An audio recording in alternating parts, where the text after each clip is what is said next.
I'm Jessica from Jessica Wanders, and this is week number 7 of my low spend pantry challenge, where I try to come up with hopefully new and interesting meal ideas for items in my pantry that are either kind of a little bit older or weren't favorites. I love trying out recipe ideas that you guys give me. So a few of them are viewer suggestion.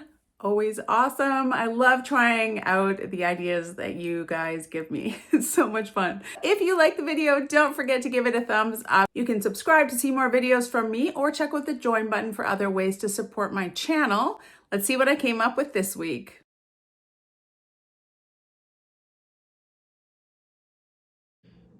This morning I'm going to try and make a recipe suggestion from Rena Senior. Cottage cheese on toast with egg. We're going to fry eggs, toast some toast, put some cottage cheese on top and give it a try. I've got some salt and pepper and some butter for frying in.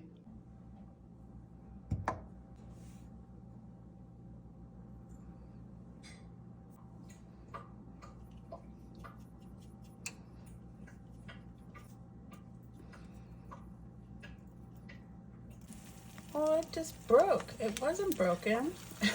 Now it's broken. I'll give that one to Mr. Wanders.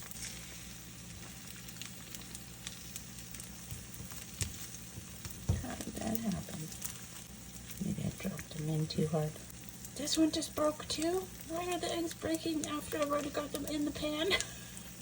What's happening? These are not the prettiest eggs I've ever made.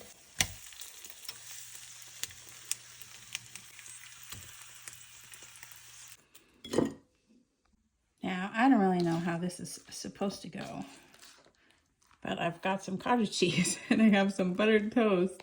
I'm gonna put some cottage cheese on the toast, spread it around maybe. It has all the things that I like. I like cottage cheese, I like toast, I like eggs.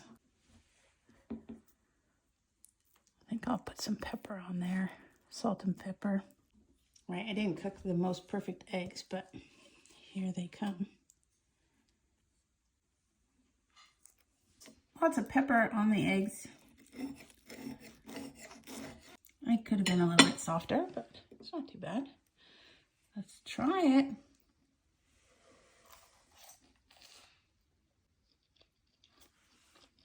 Yeah, that's fine.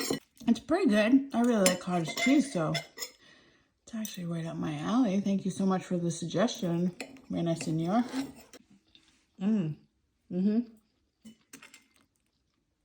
If the egg was a little bit runnier, I think it would be even better. But this is not a bad flavor combination. I would do this again. I think Mr. Wanders could put some hot sauce on it and he would like it. Great breakfast. 2 breakfasts. Good morning. For breakfast this morning, I have an interesting recipe. I have stumbled across something called peanut butter scrambled eggs, Thai-inspired scrambled egg or Thai style scrambled eggs. It is peanut butter with scrambled eggs and some spicy things, some garlic, some ginger, some Maggi sauce. I'm not sure what that is, but a couple of places said you could substitute half and half Worcestershire and soy sauce. So I'm going to try that, and some spicy sriracha. I've got this leftover rice and some of these garlic pizza packets. I thought I'd make some garlic fried rice and have peanut butter scrambled eggs on top. One of the comments said you like pad thai and eggs with your extra eggs, sometimes with your pad thai, or eggs in your fried rice, and this is all kind of the same flavors, so I think it might be really, really good. I'm gonna give it a try quickly this morning. I don't think it'll take too long. Maybe the longest thing is just to fry up this garlic fried rice to put it on top of, and then just mix everything together and fry it up. And I'm gonna try to use up this natural peanut butter that actually I like, but it doesn't go very quickly in the house. Just gonna get some garlic fried rice started up with these garlic sauce packets. You could try just putting this on anything, maybe on some toast or something, but I thought garlic fried rice sounded right. I have maybe 2 cups of older rice from the fridge. I kind of mixed all of that in there. We're gonna start frying it up. I'll probably end up adding a few soy sauce packets to that as well that I have in the fridge. For the egg mix, we're gonna add 4 eggs, 2 teaspoons of minced fresh garlic, and 2 teaspoons of minced ginger or 4 teaspoons of this ginger garlic paste that I have. Ish. Half a teaspoon of Worcestershire sauce. And half a teaspoon of soy sauce. You can always add more if you want to taste later. So I'm just adding half of a teaspoon of sriracha. And then of course the most important ingredient, 2 tablespoons of peanut butter, whatever kind of peanut butter you have. I just happen to have this natural peanut butter to use up, sloppy. 2 tablespoons of this sloppy, messy peanut butter. I mean, that's not very much really in the grand scheme of eggs. And then we're gonna whisk this all up. It doesn't have any milk or water in it, which is interesting. Just egg and all these other ingredients. But it smells pretty good. Sriracha and peanut butter. It is kind of like a Thai scrambled eggs.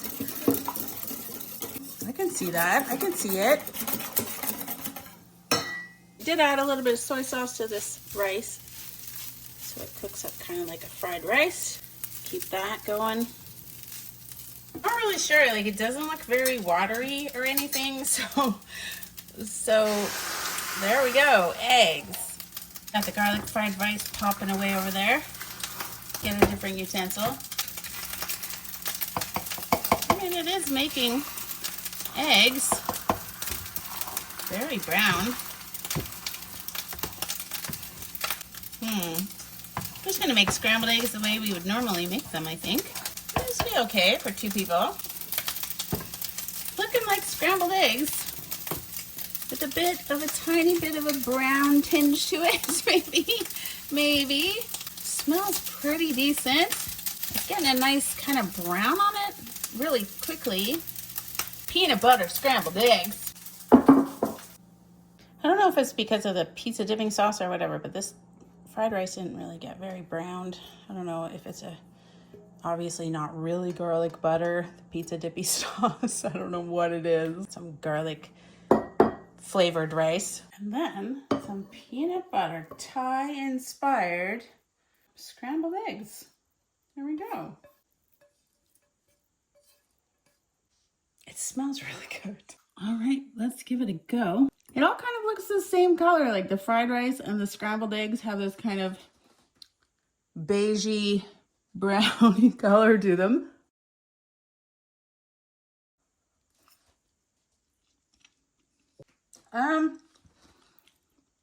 Yeah, you can kind of taste the peanut butter. Let me get not the garlic rice, just the peanut butter scrambled eggs.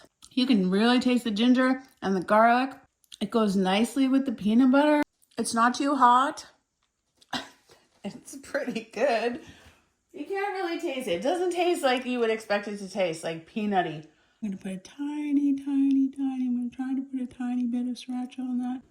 Try it with some sriracha and garlic rice. I think that's the key.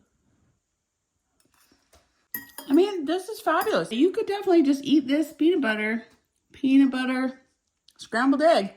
It's very good. It's got a creamier texture than scrambled eggs would normally have. I like it. Add some more protein to your scrambled eggs. Add some more peanut butter to your scrambled eggs. Spice it up. Add Worcestershire and soy sauce, ginger garlic paste, sriracha to my scrambled eggs this morning, and I think it's a winner. I think it's a winner. You could add some veggies to it, like peas or some sliced green onions on top would be wonderful. Anything green that you want to add to it. This is so good. I don't know if this is breakfast, but it is very good. It could be brunch, but I'm really, really enjoying this peanut butter scrambled eggs.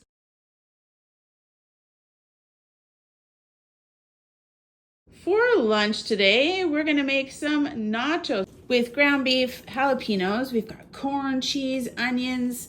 This is iceberg lettuce, Parmesan cheese, olives, some salsa, regular cheese. We don't have any like mozzarella cheese, but cheddar cheese. We've got chili powder, salt. These are red pepper flakes, And then apparently I've discovered that we have a cumin emergency. I've got a little bit of this taco seasoning left, and this is how much cumin I have. And we searched the whole house, and apparently we don't have more cumin. I do have some from that little spice rack thing that I made up for the camper in the summer. And so that's the last of the cumin. That is kind of a cumin problem. And then there's going to be some tortilla chips to go like on, this will all go on top of some tortilla chips. So we'll grab those too for nachos. Hopefully we get 4 meals out of it. Actually, we're gonna fry up a yellow one with the ground beef instead of the red onion. Oh, yum. It's going in the oven. Looks yummy. Smells so good. It's like a taco salad-y thing with some salsa. Just a monstrous amount of nachos. Yummy. Got little bits of peppers we can put on top. All kinds of stuff. Thank you. There we go. Nom. For lunch today, I found an interesting recipe for savory cottage cheese burrito bowls that I would love to try out. I did pick up some more cottage cheese. I'm gonna make 4 burrito bowls, and it uses quite a bit of cottage cheese, salsa, a couple of different kinds of beans. Somebody asked me what the cranberry beans were. They're also called Romano beans, and I think they have another name as well, but I do grow these in my garden, so I have a lot of them. Corn, red onion, some avocados that I picked up in the last grocery haul, some cheese, and maybe I'm gonna make some kind of tortilla chips out of these tortilla wraps. I'll post a link in the description below for the recipe that I am going to loosely try to follow. I'm gonna use avocados, and I'm gonna add some cheese, and I don't have any fresh tomatoes, so it'll still be a wonderful kind of bowl. I do have some more salsa if I don't have enough to make the 4 bowls. It's an interesting base for the bowl, cottage cheese salsa base, and then you put whatever kind of burrito bowl toppings you like on top. First, I have to cook the beans. Obviously, if you had canned beans, that would work really well. I need about a cup of each beans. Yeah, a cup. So I'm gonna cook 1/3 of a cup of each of these types of beans. I think I'll cook just a few extra cranberry beans. They're named because of this cranberry color that they get, and they get all these different colors on the plant. Like, that's not different kinds of beans, that's just different variations in the colors of this particular bean. So it's kind of cool. Cranberry beans. I'm just gonna cook these until they're cooked, till they're soft. Preheat the oven to 350 for the tortilla chips. So apparently, if you brush these tortillas with oil, they won't burn as fast or as much. So I'm gonna do one side, cut them up, and then put them on the trays, and then I'm gonna have to flip them and do the other sides later. I've got this little bowl of oil. I'm just gonna cover them. You could add spices like cumin or chili powder or anything to these if you wanted to, but I just want some plain chips. And cut them up into 8. Of course, you could cut them up and then coat them, but I'm trying to get one coat in where it's a little bit easier. And then arrange them on your cookie sheets, and we'll start cooking them like this. I'm gonna arrange them closer together. All right, I have 8. These 2 trays are 6. I'm gonna cook these ones first. In the oven at 350 for 8 minutes. I'm gonna keep my eye on them, and then we'll flip them and do them again. All right, I'm pretty happy with these chips after 8 minutes. They look pretty good. I'm gonna flip them over and try to get oil on the other side. I'm worried I'm gonna break them because they're a little bit crispy now, but we'll give it a go. Tortilla chips. These ones got a little bit brown when I flipped them. Oh, they're quite brown now. Oh, they looked better when they first came out. These ones aren't too bad, actually. Not too horrible. They're quite brown though. Pretty brown. Whew, hot.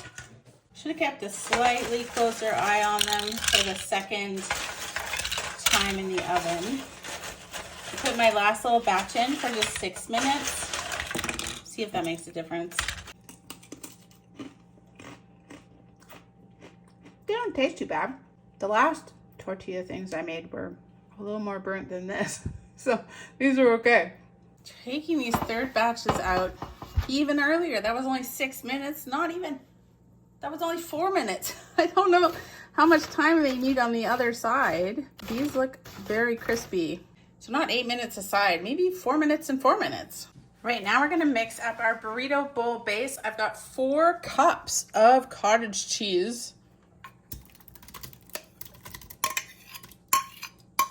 2 cups of this old El Paso thick and chunky salsa that I have to this. And we're mixing it up. I mean, it looks pretty loose, just saying. Maybe my cottage cheese was too watery. There are different kinds of cottage cheese. So this is just gonna form the base of our burrito bowl. It's salsa and cottage cheese, how could it be bad?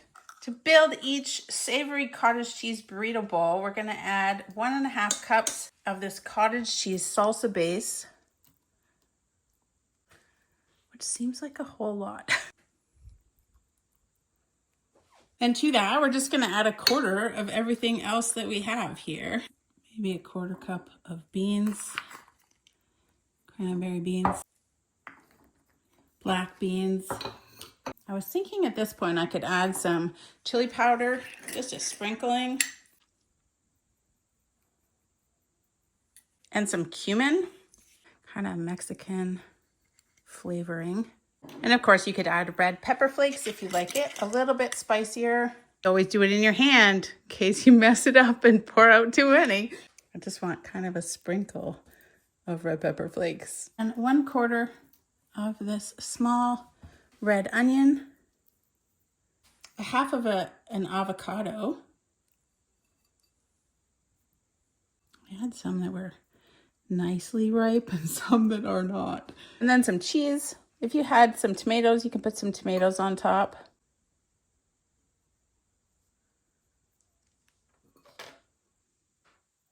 I did these chips, and you can eat it with the chips.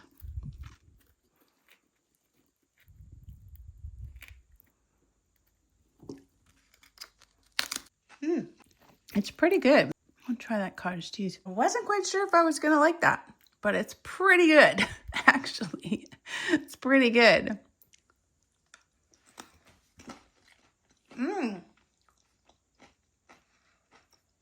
Doesn't even taste too much like cottage cheese. I knew there was something missing. I forgot the corn. Honestly, the corn's gonna make a big difference, I think. So I've got this corn. It was, I think, a cup of corn. And put it right in the middle there. Oh yeah. So you can eat this just with a spoon, or you can eat it with your tortilla chips that you make. Obviously some of it's easier to eat with a spoon. You can mix it up so you get a little bit of a bite in each one. Honestly, I love this. This is really very good. I thought it would be a little bit weird, but the cottage cheese and the salsa, kind of like a queso kind of thing. All these other ingredients are awesome. If you have some fresh tomatoes, you could chop that up on top. It would be great. And some beans, loads of protein in here. Yum.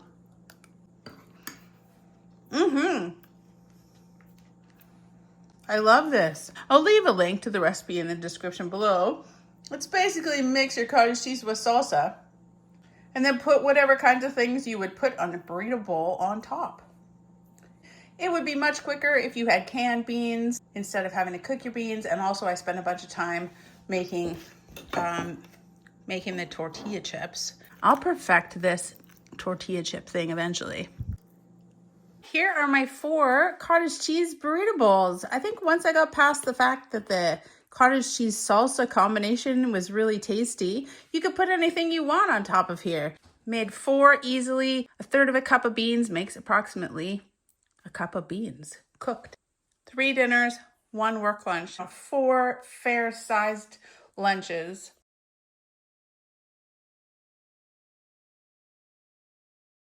Hello, tonight for dinner I am going to make a recipe that I found that was interesting called cheesy yellow split pea pasta.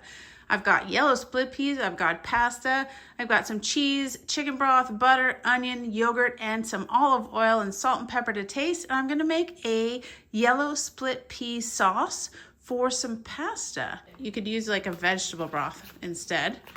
Cheesy yellow split pea pasta. I've never tried it before. Let's give it a go. First thing is I'm gonna cook the split peas. I've got 3 cups of water, 1 chicken bouillon cube or a vegetable cube if you have it, if you'd rather use that, 2 cups of broth, and 1 cup of water if you wanted to just use regular broth instead. Bring that water to a boil. Then we're gonna add these rinsed yellow split peas. Carefully cook these for as long as it takes for them to get very, very tender. The recipe said 50 or 60 minutes. I'm just gonna watch them carefully. It could take that long. We'll see how it goes. In a separate pan, we are going to saute some onions. About 1 tablespoon of butter. Got half a regular onion. Yellow onion, a regular yellow onion. Just put these onions aside for now. 1 pound or 450 grams of rotini noodles. I had to add a little bit more water because they were kind of running out of water to cook and they've still got some time. I just finished the pasta and I'm going to add a little bit of olive oil to it just so it doesn't stick. Maybe just a tablespoon of olive oil. Just kind of mixed in. What are your opinions about that? I don't know if people agree with adding olive oil. I don't normally do it to the pasta. I like it to soak up the sauce kind of, but we'll put it in because that's what the recipe says. These seem done. There's still a little bit of water left in there. I will strain them very gently. And then we're gonna make a sauce. Got a half more cup of chicken stock, a half cup of yogurt. This is one of the runniest yogurts I've ever made. It's very tasty, but it's not very thick, which is weird. Because I made it at the same time as the other one, and the other one turned out much thicker. That's the way of yogurt. You never really know what conditions affect your yogurt. Imagine that's why they had sort of dairy barns, so that they could keep the conditions for dairy products totally stable, so they get the same product all the time maybe. We've got our onions that we sauteed up.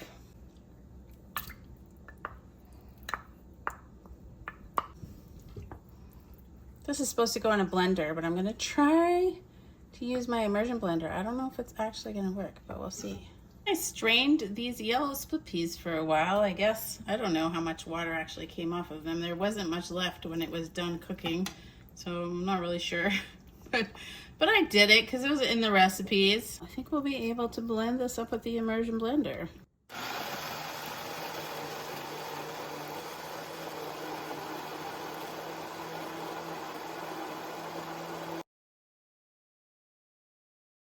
Very slowly and carefully, I'm going to melt 3/4 cup of cheese into the sauce. That's the cheesy part.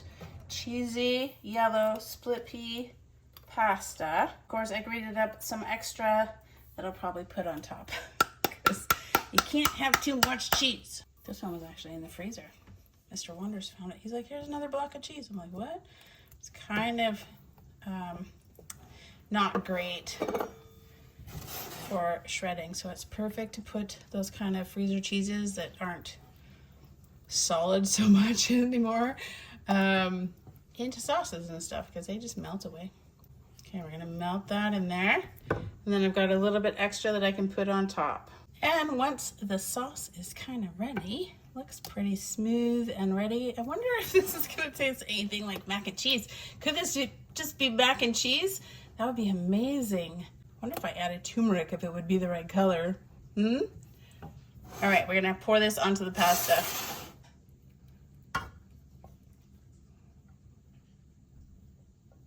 Mix it all up together. So it doesn't stick to the bottom.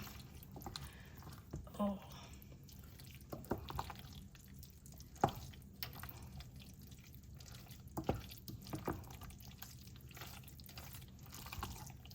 I mean, yellow split peas are pretty sticky things.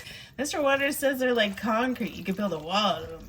Recipe said 8 servings. I'm not sure how they're getting that unless it was just, if you just made it as a side dish. I'm gonna try to get 4 servings out of this. Of course, you could add some veggies, some green beans or some salad or something to this. That would make it like a fuller meal. A little bit of cheese to top it with. If you had some green onions or something, or parsley. I think the recipe called for thyme sprigs. If you had some fresh thyme, that would probably be wonderful. You can salt to taste. There wasn't really any salt. Well, there was some salt from the chicken bouillon, I guess, and some pepper. Always like lots of pepper. All right, it did make 4 fairly large servings, 3 dinners and 1 work lunch. That's not bad. I don't know what the recipe was talking about. It said it made 8 servings.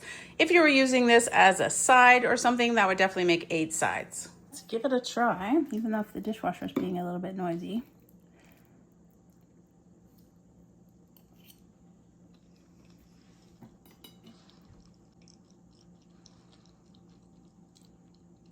You can tell it's peas, but it's not too bad. It's honestly a pretty good replacement for mac and cheese. Pretty simple ingredients. This is really good. I like this. You could add chicken to this and it would be fabulous. But it's pretty good on its own too. I'll leave a link below for this cheesy yellow split pea pasta. It has a great color. It's great with cheese. I like the pepper. Did need a little bit of salt. Yummy. 4 dinners. I think that you could really add a lot of stuff to this. Like you could add veggies to this. An excellent base recipe. The only problem with it was how long it took to cook the yellow split peas. They took about 45 minutes, so you really kind of want to plan ahead for your day. Other than that, I would make this again. For dinner tonight, I am going to do a recipe suggestion from Mobo, who suggested either a vegetarian meatloaf with these red split lentils or a half and half, which is what I'm going to do. I found a recipe that I'll post in the description below. I wasn't sure if I should add the lentils dry to the meatloaf or cook them, but the recipe that I found, cook the lentils first and then add them to the ground beef. So that's what I'm going to try. I've got 1 pound of lean ground beef. I've got lentils. I might still add some breadcrumbs if I need to. I'm going to add 2 eggs, some ketchup, mustard, and then, oh, Princess O suggested adding this onion soup mix to the meatloaf. I don't know if I'll add all of it, but I have the breadcrumbs and the onion soup mix we can add to the meatloaf as well if we need to. I've got garlic to chop up and salt and pepper and probably dice up maybe half the onion. And then we'll do up some veggies, maybe some mashed potatoes and some carrots and peas or something on the side. So first I'm gonna cook the lentils up until they're soft. Onion soup mix.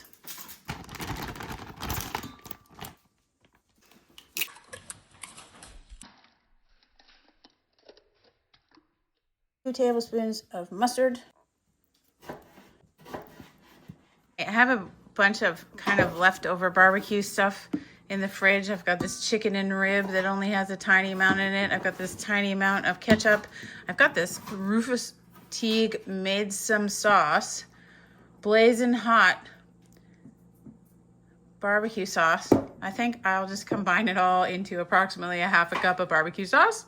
Okay, I've got a mix of barbecue sauce and ketchup and more barbecue sauce and spicy barbecue sauce. It's a mix of ketchup-y type, barbecue-y type ingredients. Half of an onion,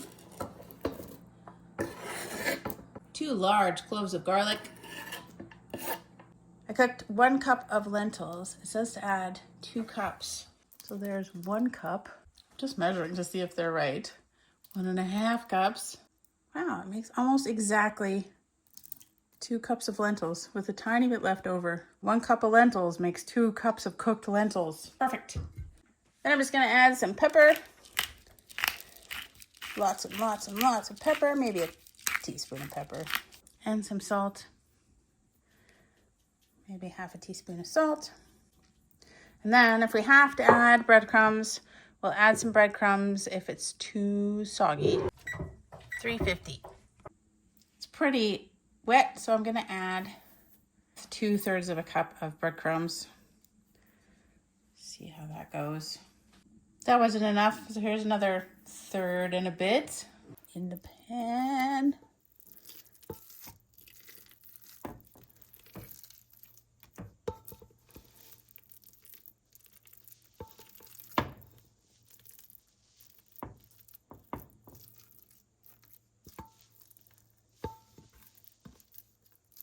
I did let it sit for about 5 minutes and let the breadcrumbs kind of soak up some moisture. Feels pretty good. Feels pretty solid. Smells like spicy barbecue. I'm gonna make it look all pretty. Mr. Wonders wants to put the squiggly of ketchup on. Do you put it on now or do you put it on later? It's like later to me. It looks like later? You know, those look like jalapenos. No, we're not putting jalapenos on it. I think there should be. Maybe we'll put a squiggly in the last 5 minutes, but we're gonna put it in the oven at 350 until it's an internal temperature of 160 degrees Fahrenheit. Then we'll see what it looks like.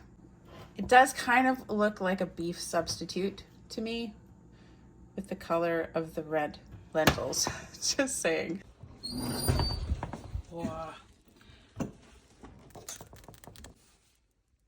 There we go. What did it have to be? 160. That's lots of hot. Probably 30 to 35 minutes, 25 to 35 minutes. If it was just a lentil vegetarian meatloaf, that would be fine. But obviously an hour for ground beef. It's not very greasy, I've noticed. I don't know if that's because the lentils are absorbing it, but it smells so good. Look at that. Mr. Wonders did all the veggies. I found some buns. We've got our squiggly, what did you call it? Squiggly. Oh, I didn't do squiggly ketchup really well. Oh, squiggly ketchup. I did it. I just didn't do it very well. I just didn't do it well. Okay. Okay, I tried to do yours better. I'm no cake decorator, I just gotta say. We have potatoes from the garden, carrots from the garden, peas from the garden, lentil and ground beef, meatloaf, and some whole wheat buns from our grocery shop the other day. Looks, you know, lentil-y, crumbly, a little bit crumbly.